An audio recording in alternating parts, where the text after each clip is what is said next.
The ancient hall of Silvermere stood silent and cold, like death itself and its walls. Made of crystal reflected the nervous faces of 100 royal bloodlines who had gathered there.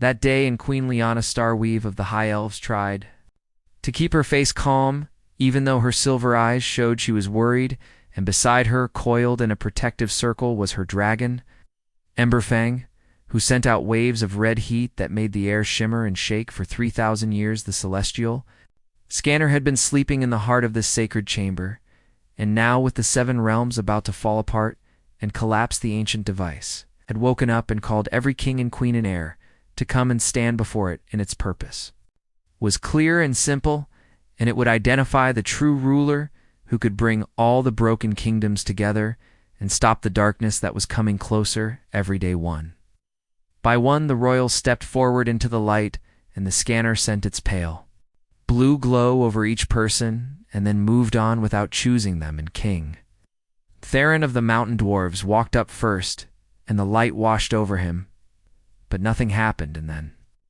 Princess Kayla of the Sea Folk came next with shaking hands, and the light got brighter for just a second, but then it faded away and died. And even Crown Prince Aldrich of the Human Territories, with his bloodline that went back to the First War, got nothing but silence from the ancient machine. When it was Lyanna's turn, she felt Emberfang touch her mind with dragon thoughts and give her strength and courage, and the massive dragon head lowered as she stepped into the scanning field that glowed with soft light, and for one moment the light got very bright and hope filled the hearts of everyone watching. But then the light grew dim and faded, and the rejection hurt worse than any sword cut or arrow wound could ever hurt. Lord Varen spoke up with his hand on his sword and said, "This is not possible. And if none of the royal blood can wake it up fully, then who can do it? And what does this mean for all of us, though?" Big chamber doors made a loud groaning sound as they opened and interrupted what he was saying, and a human woman walked in wearing travel clothes that were dirty and worn from long roads, and she had skin that showed she worked outside in the sun, and her dark hair was pulled back in a simple braid that workers used, and her name was Claire Morrison, and she carried a bag over one shoulder that messengers always carried with them. Claire said she was sorry for coming in during their meeting, and she had important messages from the Border Watch, and Commander Hayes had sent her to deliver them to the royal gathering. As fast as she could, the scanner suddenly exploded with light and power, and the ancient device poured out rivers of gold and silver light that was brighter than any light it had ever made in all the recorded history that people remembered. And the crystal walls began to sing with a high sound that hurt the ears, and across the whole chamber, every royal shield and crown started to glow in response to the power, and Claire froze in the middle of taking a step, and her face showed confusion and fear that was growing bigger. Words appeared in the air, floating above her head, and they were written in the old tongue that had not been spoken by anyone for thousands of years. And Lyanna took a breath that caught in her throat as she read and translated the ancient script that said, "Uncrowned king, identified in sovereignty, absolute and bloodline premortal ember."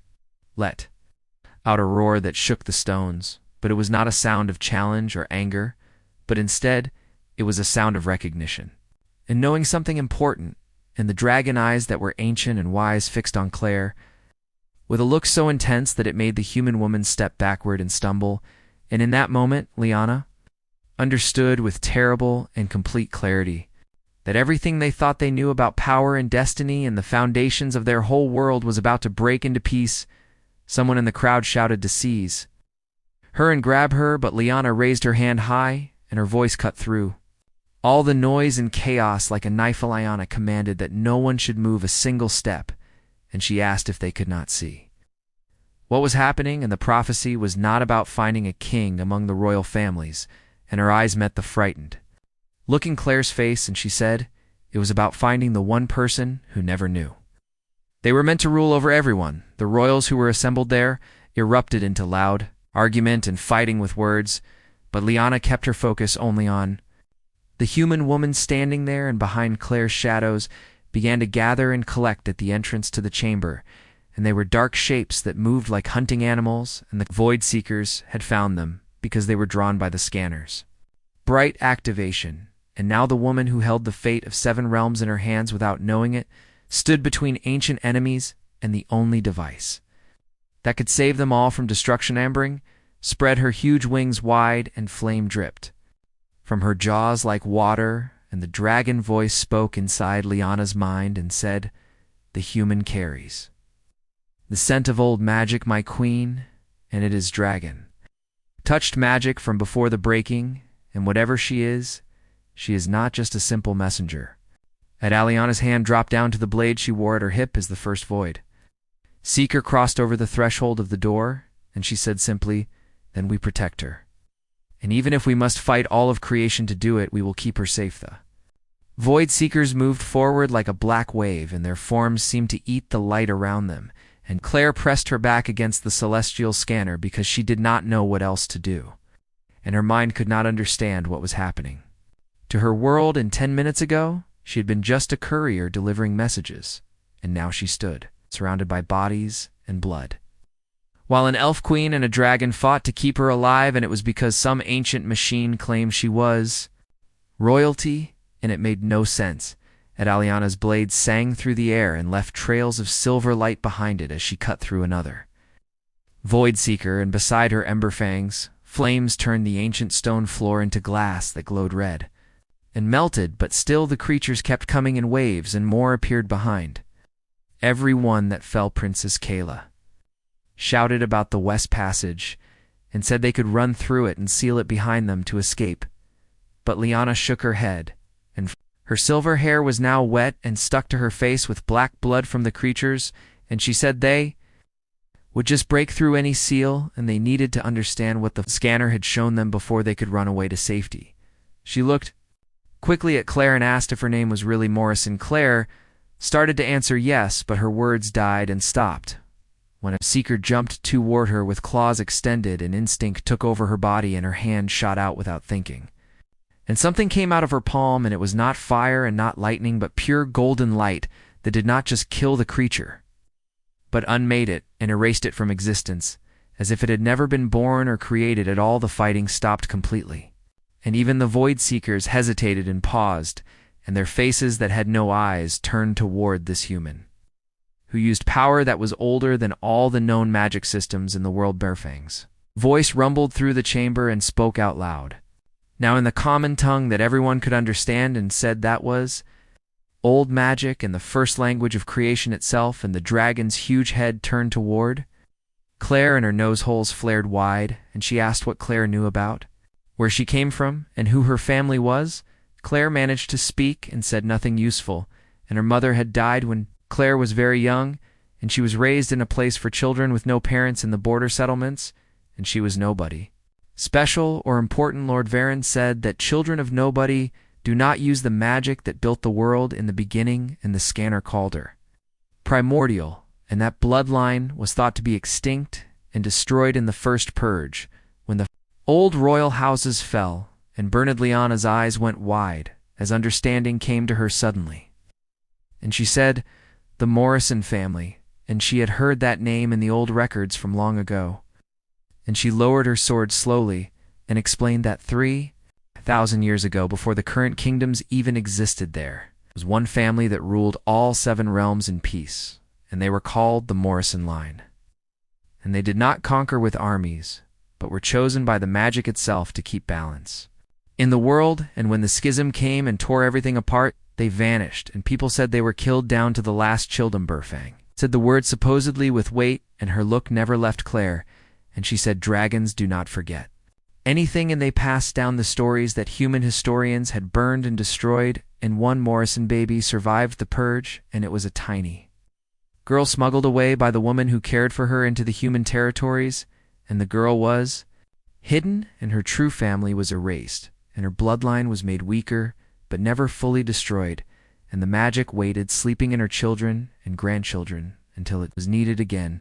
In the world, Claire felt like the world was falling out from under her feet, and she asked if they were saying she came from ancient kings and rulers. Liana stepped closer and said, "Not just kings, and the Morrison line were not rulers in the way most people thought, and they were anchors, and they were the ones who kept the magical walls between realms stable and strong, and without an anchor the barriers get weak, and the void seekers can cross over, and the realms bleed into each other, and The throne room of Castle Ironhold had seen fighting before in its long history, but never this much blood and death and destruction, and Lyanna's blade sang through the air, leaving trails of silver light as she cut down another Void Seeker, and beside her, Emberfang's flames turned the old stone floor into melted glass that glowed, and still the creatures kept coming in endless waves. Claire Morrison pressed her back against the celestial scanner, and her mind was spinning out of control. And 10 minutes ago, she had been a simple person carrying messages, and now she stood in a circle made of dead bodies. While an elf queen and a dragon fought to keep her alive, because some ancient machine said she was royal blood and it was complete. Madness Princess Kayla shouted about the West Passage and said they could escape through it and seal the heavy doors behind them, but Lyanna shook her head, and her silver hair was stuck to her face with the black blood of creatures, and she said, the Seekers would just break through any barrier, and they needed to understand what the scanner had revealed before they could run to safety. She took a quick look at Claire and asked if her name was truly Morrison. Claire started to say yes, but her words stopped when a Seeker jumped at her with sharp claws ready to tear her apart. An instinct took control, and her hand shot out and something burst from her palm, and it was not fire or lightning but pure golden light that did not just kill the creature, but unmade it completely and erased it from existence as if it had never been real at all. The fighting stopped, and even the Void Seekers paused, and their eyeless faces turned toward this human who had power that was older than any known magic in the world. In Burfang's voice rumbled through the chamber like thunder and spoke out loud in the common tongue and said, that was old magic in the first language that creation spoke. And the dragon's massive head swung toward Claire, and her nostrils flared, and she asked what Claire knew of her ancestry and family. Claire managed to speak and said nothing useful at all, and her mother died when she was young, and she was raised in an orphanage in the border settlements, and she was nobody important. Lord Varen said that nobody's children do not use the magic that built the world, and the scanner called her primordial, and that bloodline was thought extinct and destroyed in the first purge when the old royal houses fell. Lyanna's eyes opened wide with sudden understanding, and she said the Morrison family, and she had heard that name in old records, and she lowered her sword slowly and said 3,000 years ago, before current kingdoms existed, there was a dynasty that ruled all 7 realms in peace, and they were called the Morrison line, and they did not conquer, but were chosen by magic itself to keep balance, and when the schism came, they vanished and supposedly were killed to the last children. Burfang echoed the word supposedly, and her gaze never left Claire, and she said, dragons do not forget, and they passed down stories that historians burned, and one Morrison heir survived the purge, and it was an infant girl smuggled away by her nursemaid into human territories, and the girl was hidden, and her heritage erased, and her bloodline diluted but never destroyed, and the magic waited sleeping in her descendants until it was needed. Again Claire felt the world tilting beneath her feet and asked if they were saying she descended from ancient kings. Lyanna corrected her and said not just kings in the Morrison line were not rulers in the traditional sense, and they were anchors, and the ones who kept magical barriers between realms stable and without. An anchor, the barriers weaken, and the Void Seekers can cross over, and the realms bleed into each other, and everything falls apart, and she gestured to the chaos around them and said this is what happens when the world has no anchor for 3 millennia. And now the magic has found Claire. Claire protested and said she did not know how to be whatever they thought she was, but even as she spoke, she felt something stirring deep within her, and it was a vast reservoir of power that had always been there, mistaken for intuition or luck, and every time she had sensed danger before it came, and every time she had healed unusually fast from injury, and every time she felt inexplicably drawn to ancient places, it had all been the magic waiting. A new voice rang out from the shadows and said, how touching, and the lost heir returns. A woman emerged from the smoke, and she was tall and regal with features that mirrored Claire's own but twisted by malice and hatred, and she wore armor of dark crystal that seemed to absorb light, and her name was Kate Morrison, and before Claire could claim her throne, she should know something important. Kate said she was the reason Claire's bloodline was nearly destroyed, Burfang snarled with flames building in her throat, but Kate raised one hand and the dragon froze, held by invisible chains of dark magic, and Liana moved to attack, but found herself similarly bound and unable to move. Kate smiled and walked toward Claire with predatory grace like a hunting cat, and she asked if they told the whole story about how the Morrison line kept peace, and they left out the best part, and the family maintained balance by binding themselves to the void and drawing power from it and controlling it. But her ancestor wanted more power, and she tried to claim the void entirely to become a god, and the other Morrisons stopped her and banished her and her followers, and they spent 3,000 years in exile, growing strong in the spaces between worlds. And her eyes glittered with dark hunger. Kate said, "Now the magic called another Morrison to be anchor, but there can be only one." And so one of them had to die. Claire's hand blazed with golden light again, but this time it was deliberate and controlled, and something in Kate's words had made her understand. She could feel it now, and the threads of magic connecting all 7 realms frayed and tangled, and desperate for guidance, and she could feel the void, that hungry darkness that Kate had embraced. Claire said quietly that Kate was right about one thing, and there can be only one anchor, but Kate gave up that right when she chose corruption over duty. Battle that followed would be recorded in songs for generations, and it was the clash between 2 heirs of an ancient bloodline fighting for the soul of reality itself, while an elf queen and her dragon watched helpless and prayed that the right Morrison would prevail. And when the air itself seemed to scream, as Claire and Kate's powers collided, and golden light met shadow darkness, and where they touched reality cracked like breaking glass, and Liana could only watch in horror as her protective wards shattered, unable to contain the magnitude of what was unfolding before her. Izemberfang said, "If that keeps escalating, they will tear the castle apart." The dragon replied that the castle was the least of their worries, and if the primordial magic went out of control, it could unravel this entire realm completely. Claire could feel it too, and the power surging through her veins was intoxicating and terrifying in equal measure. In every spell Kate threw, she countered instinctively, as if she had been training for this battle her entire life. But she was also aware of the growing instability around them, and the walls of Ironhold were beginning to phase in and out of existence, revealing glimpses of other realms beyond. Kate laughed even as blood ran from her nose from the exertion, and asked if Claire could feel it, and the barriers were paper thin here, and one good push would make everything collapse, and maybe she could not kill Claire directly, but she could make sure there was nothing left for her to rule. Kate raised both hands, and the darkness around her turned into a spear of pure entropy, and Claire recognized the spell. And Kate was not aiming for her, but was targeting the celestial scanner itself. And if that ancient device shattered while fully activated, it would create a cascade failure across all 7 realms. Time seemed to slow down, and Claire could see the trajectory of the attack and could calculate the consequences.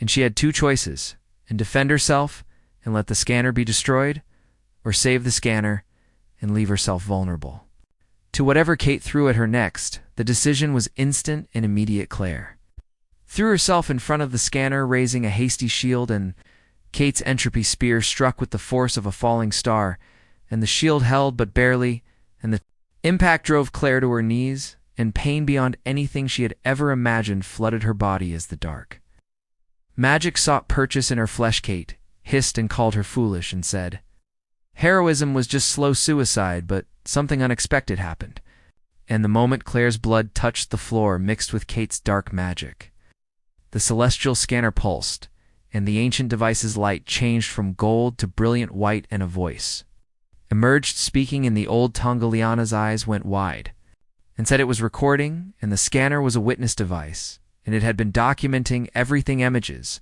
suddenly filled the air around them, and they were memories pulled from the scanner's ancient database, and they showed the original Morrison line not as Kate had described them, but as they truly were. And they were gentle rulers who had willingly bound themselves to the void, not to control it, but to contain it, and to keep it from consuming everything. And therein, those ancient memories, was Kate's ancestor, and she was a woman named Catherine Morrison, who had grown tired of sacrifice, and who had tried to merge with the void completely to become its master, rather than its warden and the other. Morrisons had stopped her, but at terrible cost and the purge that followed was not murder, but a civil war that tore the family apart. Lord Varen protested and said the coronation takes 3 days and requires 7. Royal witnesses from all the kingdom's Princess Kayla declared. They would improvise, and they had royals from 4 kingdoms present, and that would have to be enough. For now, what followed was the strangest coronation in all of history, and it was performed in the middle of combat, with spells flying overhead and the castle crumbling around them into rubble, and Lyanna spoke the ancient oaths while Emberfang breathed. Ceremonial Flame and Princess Kayla called upon the blessing of the sea and Lord. Varen invoked the mountain's strength and Crown Prince, Aldrich. Despite his earlier rejection by the scanner, added the weight of the human territory's tradition, and as they spoke, the celestial scanner began to reshape itself, and the ancient device unfolded, revealing its true form. And it was not a scanner at all, but the crown of anchors, and it was a circlet of pure white light that had waited 3,000 years to find a worthy barricade, screamed in fury and unleashed everything she had, and every dark spell and every forbidden curse and every ounce of void-touched power came pouring out, but the crown was already descending toward Claire's head. And the moment it touched her, the woman ceased to be just Claire Morrison. She became the anchor. The transformation was instantaneous and absolute, and the golden light that had flickered uncertainly in Claire's hands now blazed with the confidence of 3 millennia of stored potential. And she raised her hand, and the barriers between realms so long frayed and failing began to mend, and Kate's attack hit her and simply stopped, absorbed harmlessly by the anchors. Power Claire said it was over, and her voice now carried the weight of authority that the magic itself recognized, and she was giving Kate one chance to surrender and let Claire help her release the void's corruption, and she could still return to what they were meant to before. A moment, just a heartbeat, Kate's face showed something other than rage, and it was a flash of longing and pain, and of a child who had been raised on resentment and might have been something else, but the void had sunk too deep into her soul. Kate spat and said never, and threw herself backward into a portal of her own making, and said this was not finished, and an anchor cannot leave their post. But she could roam free, and she would find Claire's weakness and find everyone Claire cared about, and tear them apart one by one until Claire broke. Then Kate was gone, and the portal sealed behind her. Claire swayed, suddenly exhausted, and the crown remained on her head, but she could feel its weight. It was not physical, but the burden of responsibility. It represented, and she had accepted the power, but was only beginning to understand the cost. Lyanna caught her before she fell and said easy, and the first full channeling was always overwhelming. Claire said quietly that Kate was going to come back, and she would keep fighting. Burfang rumbled and lowered her massive head to regard Claire with one ancient knowing eye and said, "Then we will fight beside you, and that is what it means to be anchor, and you do not face the darkness alone around them." The other royals were already kneeling, and it was not out of fear, but out of recognition.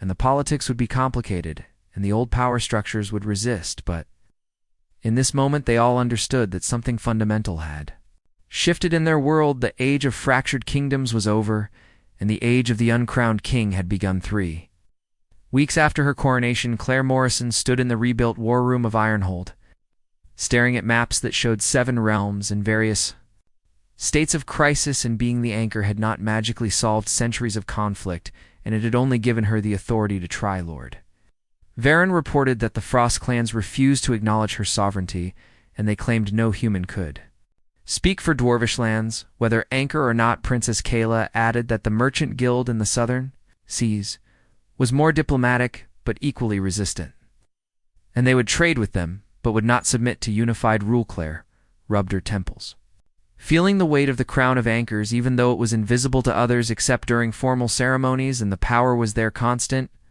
and humming in her blood, but it could not force loyalty, and it could only maintain the barriers and keep the realms from literally tearing apart. Claire admitted quietly that Kate was right about one thing, and she did not know how to rule. Lyanna said firmly that Claire should learn then, and every ruler starts uncertain, and the difference was that Claire actually cared about getting it. Reidenberfang settled her massive bulk near the fireplace and her intelligent eyes tracked the conversation, and the dragon had been unusually quiet lately, and Liana could feel her companion's unease. Through their bond, Liana asked softly what was wrong. Jemberfang said she had been listening to the old songs and the dragon songs from before the breaking, and she had remembered something troubling about the Morrison line and why they needed an anchor in the first place. Every eye in the room turned to the dragon, and Claire felt a cold dread settling in her stomach like eyes on Berfang. Continued and said the void was not an enemy, but a consequence, and every time the realms use magic, they create a deficit, an energy borrowed from the fundamental fabric of reality, and small amounts were negligible, but over centuries. The debt accumulates, and the void was that debt given consciousness and hunger, and the original Morrisons did not just maintain barriers, but they paid the debt slowly using their own life force to feed the void and keep it satisfied. The silence that followed was profound and deep. Claire spoke carefully and asked if Emberfang was saying that being anchor meant slowly feeding herself to the void until she did. Liana interjected quickly and said the crown extends life significantly, and the historical record suggested anchors lived for hundreds of years. Emberfang confirmed, but said they did die, and each death weakened the bloodline, and that was why there were fewer Morrisons with each generation, and by the time Catherine attempted her rebellion, there were only a dozen left, and she did not want to master the void but wanted to free herself from the slow death sentence. Claire sat down heavily, and her mind was racing, and she said so. Kate knows, and that was why she was waiting, and she did not need to kill Claire because Claire was killing herself just by doing the job. Lord Varen insisted there had to be another way, and magic had evolved in 3,000 years, and they had techniques the ancient Morrisons never dreamed of. An explosion rocked the castle violently. Everyone rushed to the windows, and in the courtyard below, reality itself was tearing open, and this was not Kate's doing because the signature was different and wilder, and through the portal stepped creatures that had no right to exist, and they were amalgamations of different realms, monsters stitched together with dark magic into grotesque chimeras. Liana realized immediately it was a distraction, and Kate wanted them looking here while she did something else, though. Second explosion came from the vault beneath the castle, and the vault where they had stored the celestial scanner after the coronation. Believing it had fulfilled its purpose, Claire was moving before conscious thought, and the anchor's power propelled her faster than human speed should allow, and she burst into the vault to find Kate already there with her hands on the scanner and dark magic pouring into it. Kate said without looking up that Claire knew the truth now, and she understood what their ancestors condemned them to. And an eternity of slow suicide, all to maintain a system that was broken from the start. Claire demanded to know if Kate was going to destroy the scanner, and said that would not free her, but would just accelerate the collapse. Kate replied she was not destroying it, but reprogramming it, and the scanner did not just identify anchors, but could create them, enforce the transformation on anyone with even a drop of Morrison blood, and there were thousands of diluted descendants scattered across the realms, never knowing their heritage, and she asked Claire to imagine them all suddenly awakening to primordial power they could not control, tearing each other apart in confusion and fear while the realms burned around them. Claire felt horror wash over her, and Kate was not trying to escape her destiny, but was trying to make everyone else share it, and to drown the world in chaos so profound that even the void would choke on it behind Claire. Emberfang's roar shook the castle, and the dragon could not fit through the vault entrance, but her presence reminded Claire that she was not alone, and Liana's voice came through the stone walls, saying the creatures were contained, and whatever Claire was going to do, she should do it. Now Kate's fingers danced over the scanner's interface and said 5 more seconds, and it was done, and Claire could not stop her. And Claire was still figuring out how to access her full power, while Kate had years to master hers, and all she had to do was let the void take everything except her will. Claire's hand shot out not with golden light, but with something she had been too afraid to try until this moment, and she reached into Kate, past the dark magic, past the corruption, to the tiny spark of original Morrison heritage that remained, and she pulled hard. Kate screamed as the primordial power began to tear itself free from her body, dragged toward the true anchor like iron to a lodestone, but in doing so, Claire felt the void come with it and all the darkness Kate had accumulated was pouring into her like black water. Kate gasped, even as she weakened, and said that was it, and told Claire to take it and take all of it, and they would see how long Claire lasted when she was feeding the void. With both their debts, Claire could feel the darkness burning through her veins and the hungry emptiness trying to consume her from within. And the crown blazed on her head, fighting to contain it, but even that ancient artifact had limits, and she was going to die, and in minutes, maybe seconds, the void would hollow her out completely unless she did something unthinkable. Reach deeper, past the void, past the magic, to the fundamental truth the celestial scanner had shown her.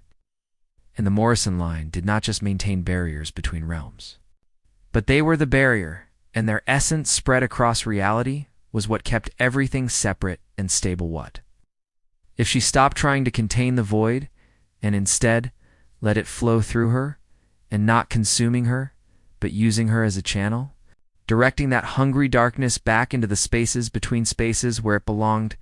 Kate warned that Claire would burn up in seconds, and no one could channel the void itself.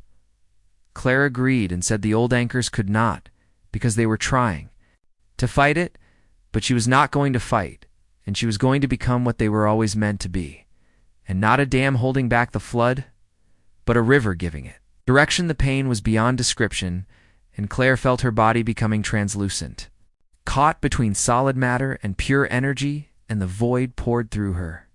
And she poured it back into the cosmic infrastructure, healing the ancient debts and mending the tears in reality that had been growing for 3 millennia. She could see Kate watching with something like awe, and could see Emberfang and Liana burst into the vault with their faces stricken with fear for her, and could see the crown of anchors dissolving, no longer needed because Claire herself had become the crown. And in that moment of transformation, she understood the final truth, and this was the sacrifice Catherine Morrison had refused, and not a slow death, but a total one, and the dissolution of self into duty, becoming a living conduit forever, neither alive nor dead, human nor god, but something in between that would hold the realms together for eternity. Claire whispered that she was sorry to Liana, and to Emberfang, and to everyone who had believed in her, but this was the only way. Then Claire Morrison let go of herself and became the anchor in truth. The transformation lasted only seconds, but seemed to span eternity, and when Claire opened her eyes, if they could still be called eyes, the world looked fundamentally different, and she could see the threads now, and the invisible connections, binding every living thing, in every realm, every fragment of magic across existence, and she could feel them all pulling at her, sustained by her, dependent on her continued existence. Anna's voice was distant, as if coming from underwater, and she asked if Claire was there. Claire replied and said she was here, and she was still here. Kate had collapsed, drained of her dark power, but alive, and the woman stared up at Claire with an expression caught between vindication and horror, and said, Claire did it, and she actually did it, and she had become what Catherine was too afraid to beam. Emberfang approached slowly, and her ancient eyes seeing what others could not, and she observed that Claire was not entirely human anymore, but was not entirely gone either, and she had found a middle path. Claire looked down at her hands, and they appeared solid, but shimmered occasionally with that translucent quality, like looking at someone through troubled water, and she could feel the void still flowing through her, but it no longer burned, and instead it felt natural, like breathing. Claire confirmed the debt was being paid, but she was not being consumed by it, and she thought the old anchors were trying to fight a current instead of swimming with it, and they were using their life force to push back against the void when they should have been redirecting it. Lord Varen knelt, followed quickly by Princess Kayla and the other assembled royals, and he said Claire had saved them, and the realms were stabilizing, and they could feel it, and the barrier storms had stopped. Claire said quietly not to call her Majesty, and she was not a ruler anymore, and she could not be, and this required constant attention, and she could not attend councils or make political decisions, and she could only maintain. The Bolin saw Liana, felt her heart breaking, and in 3 weeks She had come to deeply care for this brave human who had sacrificed everything without hesitation, and she asked what Claire would do. Claire said she would need representatives and people she trusted to govern, while she held everything together, and her gaze settled on the elven queen, and she asked Lyanna to rule in her place, and not as a regent, but as the actual political head of the unified realms. And Lyanna had been doing it anyway these past weeks. Lyanna started to protest that she could not. But Emberfang cut her off with a snort of flame. The dragon declared that Lyanna could and would, and this was what Claire had chosen, and she should honor it. Kate laughed bitterly from the floor and said how noble and the savior who gives up her throne, but Claire was still trapped, and she had just built a prettier cage. Claire knelt beside Kate, and when she touched the woman's face, some of the darkness lifted, revealing the frightened, angry child beneath, and she said she was giving Kate a choice too, and she could remove all the void corruption from her and return her to what she was before her family fell to darkness, and she would be mortal again and powerless but free, or she could keep her dark magic and spend eternity running, knowing Claire would always be here, keeping the void from answering her call. Kate stared into Claire's transformed eyes for a long moment, and finally she whispered to take it and take it all, and she was so tired of being angry. Extraction was gentler this time, and Claire drew the void corruption from Kate's body, filtering it through herself and neutralizing it, and when she finished, Kate looked younger somehow and unburdened. And she was still the same person, and still carried the memories of her crimes, but the supernatural rage that had driven her was gone. Lord Varen asked what they should do with her, and his hand was on his sword. Claire decided that Kate would serve her, and she told Kate she wanted to understand the void, and now she could without it consuming her, and she would be Claire's eyes and ears in the realms, watching for places where the barriers weakened, and Kate wanted freedom from the anchor's duty, and Claire was giving her a different kind of service instead.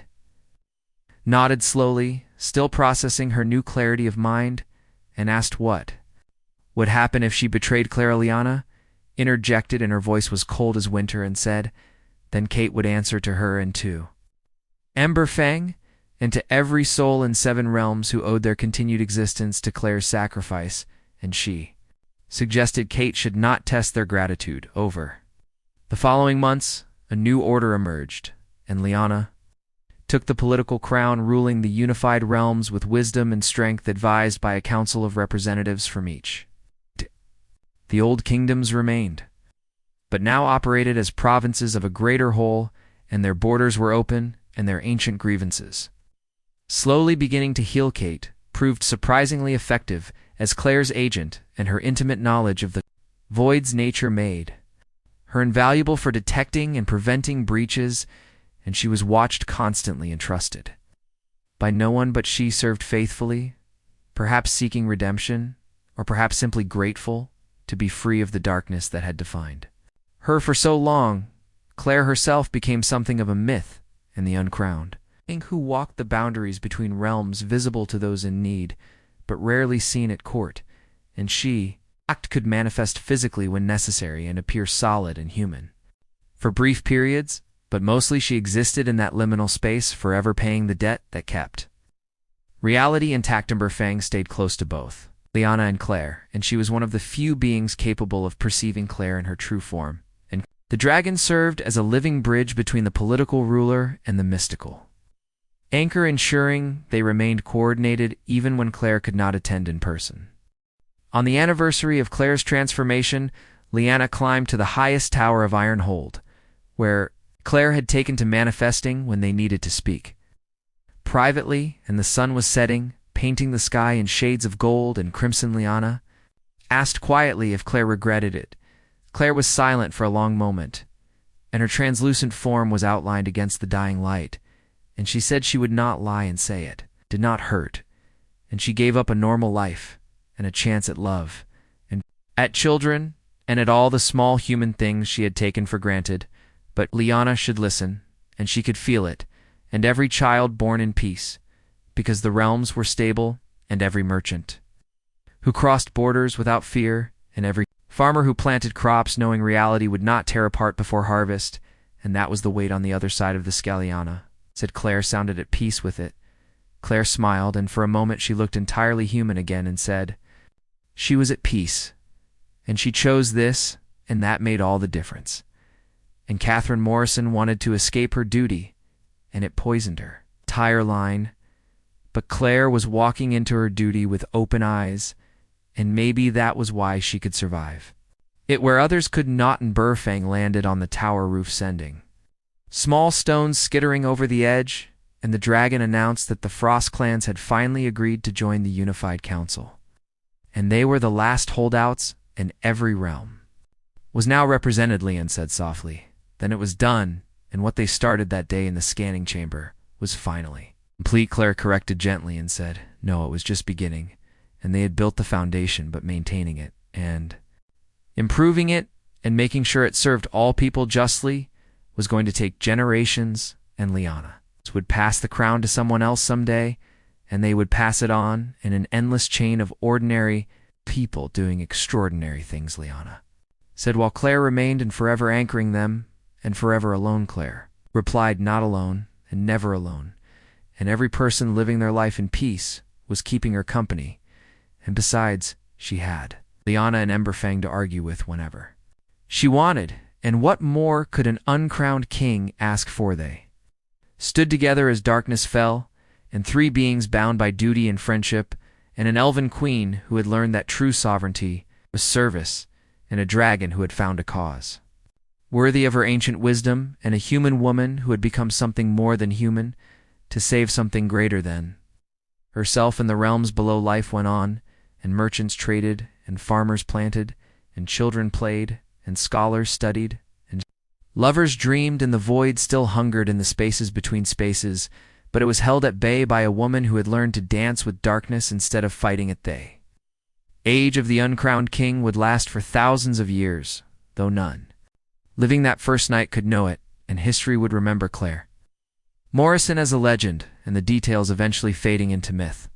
But the truth was simpler and more profound, and she was a courier who had delivered the most important message of all, and that sometimes the greatest act of power is choosing to give it away. Kate Morrison watched from a distant hilltop, and her reformed soul struggling with its new purpose, and she had been given a second chance she did not deserve, and she would spend the rest of her mortal life earning it. And as she turned to continue her patrol of the realm barriers, she whispered a prayer to her cousin, and part apology, and part gratitude, and part promise. In the spaces between spaces, Claire heard it and smiled. Years passed and turned into decades, and decades into centuries, and the unified realms grew stronger under Liana's rule. And when the elven queen finally grew tired after 200 years of service, she passed the crown to a young human woman named Maya, who had shown exceptional wisdom and compassion, and Maya ruled for 60 years before passing it to a dwarf named Borin, who expanded trade routes, and Maya had started. Each ruler brought their own gifts and their own challenges, but they all shared one thing in common, and they knew Claire Morrison was watching from the spaces between and holding everything together, and that knowledge gave them strength when the burden of rule grew heavy. Kate Morrison lived for 93 years after her corruption was cleansed, and she never stopped serving as Claire's agent, walking the boundaries and warning of danger, and on her deathbed, surrounded by the few friends she had made in her long service, she looked up and saw Claire standing there, translucent and glowing. Claire said Kate had done well, and she had earned her redemption. Kate smiled and said she hoped so, and she asked if Claire was lonely. Claire was quiet for a moment, and admitted that sometimes she was. But it was a price worth paying. Kate closed her eyes and said she understood now, and duty was not a cage when you chose it freely. Then Kate Morrison died, and her soul passed beyond, where even Claire could not follow, when Borfang lived far longer than any mortal, and dragons measured time differently than humans or elves, and the Great Red Dragon watched 7 generations of rulers come and go, always faithful to her bond with both Liana and Claire. And when Liana finally chose to pass into the elven afterlife, Emberfang stayed at Claire's side. The dragon said she would remain as long as Claire needed her. Claire, who had by then been the anchor for over 1,000 years, said she would always need her. Emberfang settled into her role as the only constant companion Claire had, and the dragon could perceive Claire in her true form when others could not.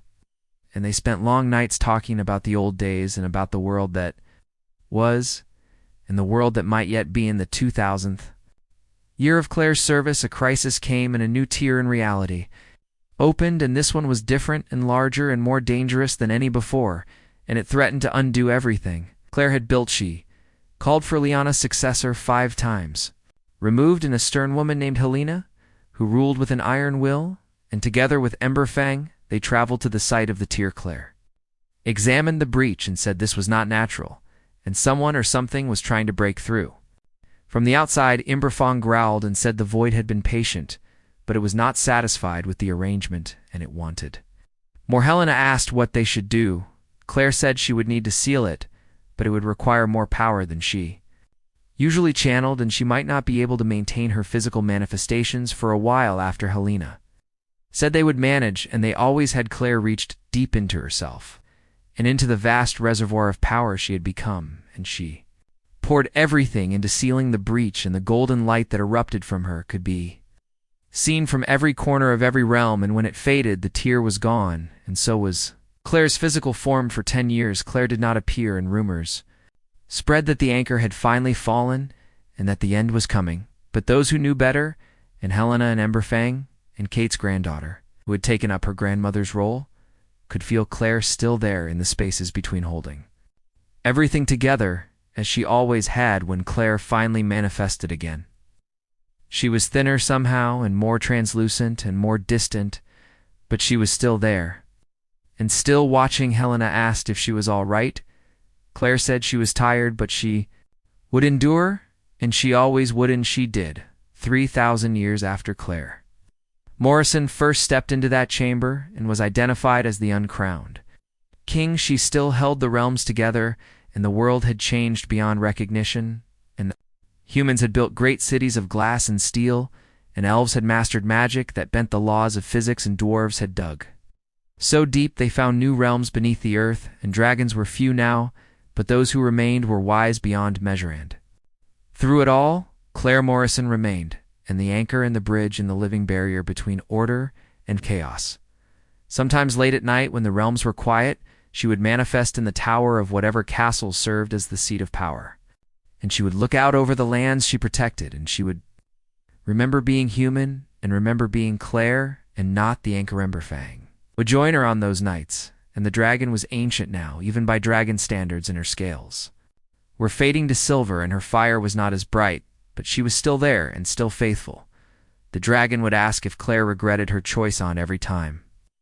Claire would smile and say no, and she had saved countless lives and preserved entire civilizations and given people the chance to live and love and grow in peace, and that was worth any price. And Emberfang would nod and say she was proud to call Claire friend. Dan Claire would reply that the feeling was mutual. In the end, there was no end, and Claire Morrison, the courier who became a queen, who became something more than human, continued to hold the realms together, and she would do so for all eternity, because that was what she had chosen.